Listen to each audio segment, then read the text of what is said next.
Division బెంచ్లో తీర్పు రాకుండానే హడావిడిగా గ్రూప్ 1 అపాయింట్మెంట్లు ఇచ్చి ప్రభుత్వం అభ్యర్థుల మధ్య గొడవలు పెడుతోందని గ్రూప్ 1పై న్యాయ పోరాటం చేస్తున్న అభ్యర్థులు ఆవేదన వ్యక్తం చేశారు. గ్రూప్ 1 పరీక్షల నిర్వహణ, మూల్యాంకనం అస్తవ్యస్తంగా సాగిందని హైకోర్టు సింగిల్ బెంచ్ స్పష్టంగా తీర్పు ఇచ్చినా ప్రభుత్వం విచారణ చేయకుండా మొండిగా ముందుకు వెళుతోందని అభ్యర్థులు ఆరోపించారు. తెలంగాణ వచ్చాక జరుగుతున్న తొలి గ్రూప్ 1 పరీక్షలో తెలుగు మీడియం విద్యార్థులకు తీవ్ర అన్యాయం జరిగిందని, తప్పకుండా మరోసారి మూల్యాంకనం జరిపించి న్యాయం చేయాలని విజ్ఞప్తి చేశారు. As per the single bench judgment ఏదైతే తీర్పు ఇచ్చిందో మేము దానికి పాటిస్తున్నాం. ఏది ఫీజిబిలిటీ అయితే you please do justice for అస్.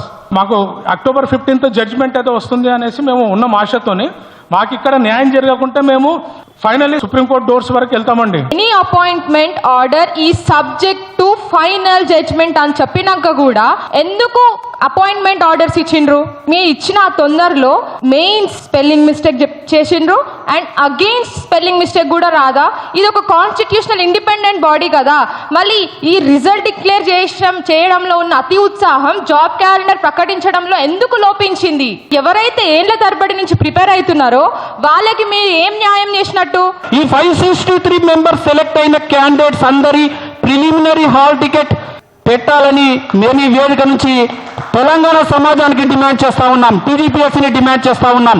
ఈ 563 member selected candidates mains hall ticket మాత్రమే ఇచ్చారు రిజల్ట్ లో. వారి పక్కన ప్రిలిమ్స్ హాల్ టికెట్ నెంబర్ ఖచ్చితంగా ఇవ్వాలి.